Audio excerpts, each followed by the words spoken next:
जय हिंद दोस्तों, क्या हालचाल। उम्मीद करता हूँ भाई आप सबके सब यहाँ पे बहुत ही बढ़िया होंगे।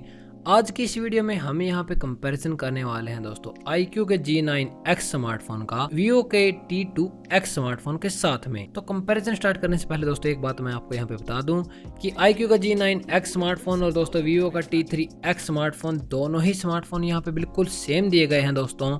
इनके नाम और डिजाइन के सिवा इन दोनों स्मार्टफोन में कोई भी यहाँ पे डिफरेंस नहीं निकल के आता। अगर मैं iQOO को Vivo बोलूँ, Vivo को iQOO बोलूँ, आप समझ लेना भाई दोनों एक ही स्मार्टफोन है। तो आइए दोस्तों कंपैरिजन हम यहाँ पे इन दोनों स्मार्टफोन का स्टार्ट कर लेते हैं सबसे पहले डिस्प्ले के साथ। तो Vivo के T3X स्मार्टफोन में दोस्तों हमें देखने को मिलती है एक 6.72 इंचेस की full HD plus IPS display जो कि पंच होल के साथ यहाँ पे आती है।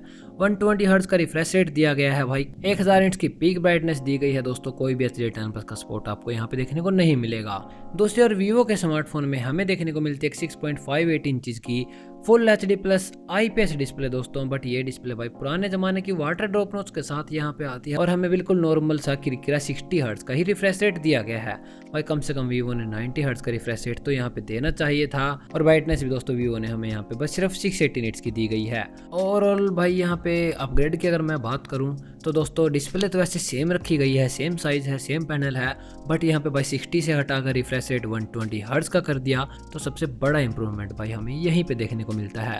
120 हर्ट्ज का रिफ्रेश रेट है तो दोस्तों आपको डिस्प्ले काफ़ी ज़्यादा स्मूथ फील होगी। तो भाई डिस्प्ले वाइज काफ़ी बढ़िया इंप्रूवमेंट की गई है यहाँ पे T3X स्मार्टफोन के अंदर। आगे हम यहाँ पे बात कर लेते हैं दोस्तों इनके चिपसेट की यानी कि परफॉर्मेंस की। तो Vivo के स्मार्टफोन में दोस्तों हमें देखने को मिलता है स्नैपड्रैगन का 6 Gen 1 प्रोसेसर जो कि यहाँ पे 4 नैनोमीटर के ऊपर बेस्ड है। और इसका एंट्री स्कोर निकल के आता है करीब करीब 5,60,000 के आसपास।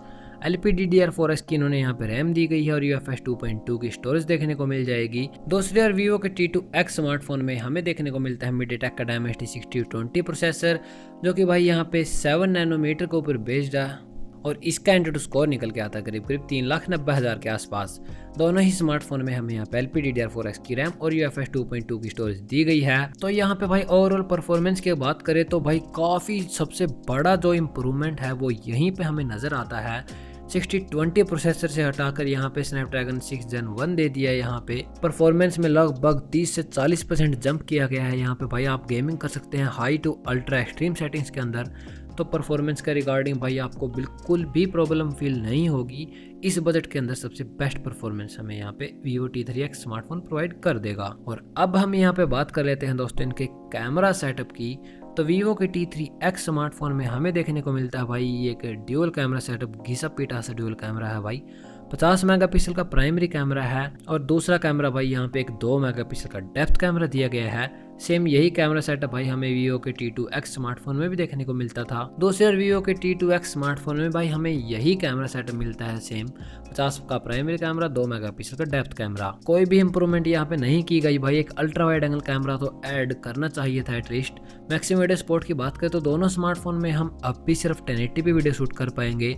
हालांकि अगर आप Vivo T3X स्मार्टफोन का बेस वेरिएंट की जगह 8GB रैम वाला वेरिएंट लेते हैं तो आप उस स्मार्टफोन में 4K वीडियो शूट कर पाएंगे, जो कि भाई मेरे ख्याल में बिल्कुल भी फ़ायदा नहीं है लेने का, क्योंकि भाई OIS का सपोर्ट तो हमें अब भी नहीं दिया गया। तो 4K वीडियो रिकॉर्डिंग का हम क्या खाक करेंगे। और यहाँ पे भाई सेल्फी कैमरा की बात करें तो दोनों स्मार्टफोन में अब भी सेम 8 मेगापिक्सल के सेल्फी कैमरे दिए गए हैं।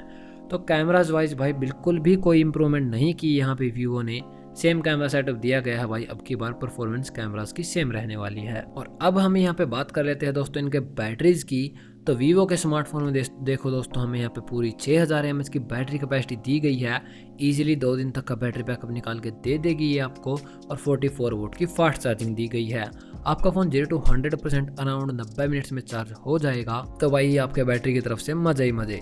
दूसरी ओर भाई Vivo के स्मार्टफोन में भी हमें यहाँ पे एक 5000 mAh की बड़ी बैटरी कैपेसिटी तो दी गई है, पर यहाँ पे फास्ट चार्जिंग भाई बहुत ही कम, सिर्फ 18 वोल्ट की दी है, जो कि भाई 2024 के स्टैंडर्ड को देखते हुए हमें यहाँ पे 33 वोल्ट तो कम से कम मिलनी चाहिए थी। तो यहाँ पे भाई बैटरी कैपेसिटी भी काफ़ी ज़्यादा बढ़ा दी गई है और फास्ट चार्जिंग भी 18 से हटाकर 44 वोल्ट कर दी है। तो एक और ज़बरदस्त अपग्रेड हमें यहीं पे देखने को मिलता है भाई। बैटरी बैकअप आपको बहुत सारा खूब मिल जाएगा भाई। प्रोसेसर भी 4 नैनोमीटर के ऊपर है और फ़ोन भी आपका 1.5 घंटे में चार्ज हो जाएगा भाई 100%। तो थम्स अप टू Vivo भाई बैटरी में भी अपग्रेड करने के लिए। नेटवर्क एंड कनेक्टिविटी की बात करें तो Vivo के T3X स्मार्टफोन में दोस्तों हमें यहाँ पे 8 5G के बैंड्स वाईफाई 5 ब्लूटूथ 5.1 का सपोर्ट देखने को मिल जाएगा। हाइब्रिड सिम स्लॉट दिया गया है दोस्तों, और यहाँ पे IP64 की रेटिंग मिलेगी। दोस्तों यार वीवो के स्मार्टफोन में हमें यहाँ पे सिर्फ 6 5G के बैंड्स, वाईफाई 5 ब्लूटूथ 5.1 के साथ आउट ऑफ द बॉक्स सिर्फ एंड्रॉइड 13 का सपोर्ट मिलेगा। तो यहाँ पे भाई 2 5G के बैंड बढ़ा दिए गए हैं, IP64 की रेटिंग दे दी गई है। मल्टीमीडिया के सपोर्ट की बात करें तो भाई अब की बार हमें वीवो के T3X स्मार्टफोन में स्टीरियो स्पीकर का सेटअप मिल जाएगा। पहले सिर्फ सिंगल स्पीकर मिलता था। 3.5mm का ऑडियो जैक भाई अब भी मिल रहा है दोनों स्मार्टफोन में, अच्छी बात है। सिक्योरिटी के लिए साइड माउंटेड फिंगरप्रिंट स्कैनर दिए गए हैं। और इनके प्राइसिंग को जानने से पहले दोस्तों जान लेते हैं इन दोनों स्मार्टफोन के ओवरऑल डिफरेंसेस को। तो अब की बार भाई वीवो के T3X स्मार्टफोन में हमें यहाँ पे डिस्प्ले में 120 हर्ट्ज का रिफ्रेश रेट दिया गया है। 25 से 40% आपको एक्स्ट्रा परफॉर्मेंस मिल रही है भाई, बहुत ही ज़बरदस्त वाली। 6000 mAh की भाई बड़ी बैटरी कैपेसिटी दी गई है। 44 वोल्ट की फास्ट चार्जिंग मिल रही है। Out of the box Android 14 का सपोर्ट, IP64 की रेटिंग और एक स्टीरियो स्पीकर का सेटअप भी मिल रहा है सेम बजट में रहते हुए। और अब हम यहाँ पे जान लेते हैं इनके प्राइसिंग को। तो वीवो के स्मार्टफोन का बेस वेरिएंट दोस्तों यहाँ पे सिर्फ 4GB की रैम और 128GB स्टोरेज के साथ आपको मिल जाएगा 13,500 रुपए का। और इसका 6GB रैम और 128GB स्टोरेज वाला वेरिएंट आपको मिल जाएगा 15,000 रुपए का। दूसरे वीवो के T2X स्मार्टफोन का बेस वेरिएंट यहाँ पे सेम 4GB की रैम और 128GB स्टोरेज के साथ दोस्तों आपको अब मिल जाएगा पूरे 12,000 रुपए का। ओवरऑल वैल्यू फॉर मनी की अगर मैं भाई बात करूँ तो वीवो का T2X स्मार्टफोन तो भाई हमें काफ़ी घटिया वैल्यू फॉर मनी प्रोवाइड करता था। मैं तो पहले ही बोलता था कि भाई उस बजट में 60 हर्ट्ज की रिफ्रेश रेट वाली डिस्प्ले कौन देता है यार। तो अब की बार भाई वीवो के T3X स्मार्टफोन में भर भर के इंप्रूवमेंट किए हैं भाई। स्टीरियो स्पीकर भी दे दिया, 120 हर्ट्ज दे दिया, ज़्यादा बैटरी कैपेसिटी, फास्ट चार्जिंग दे दी। तो आपका अगर बजट भाई 14,000 रुपये या फिर 15,000 रुपये है तो आपको वीवो का T3X स्मार्टफोन भाई ज़रूर से कंसीडर कर सकते हैं। और अगर आपको इस बजट में बढ़िया कैमरा सेटअप वाला फ़ोन चाहिए तो आप यहाँ पे सैमसंग गैलेक्सी M34 स्मार्टफोन को चूज़ कर सकते हैं। या फिर कोई और दूसरा फ़ोन चाहिए भाई एमोलेड पैनल के साथ तो रियलमी का P1 स्मार्टफोन यहाँ पे इसका बेस्ट अल्टरनेटिव निकल के आता है। तो यही थे दोस्तों मेरे कुछ ऑनेस्ट ओपिनियन इन दोनों स्मार्टफोन के बारे में। मिलते हैं नेक्स्ट वीडियो में। इस वीडियो में इतना ही। Bye bye.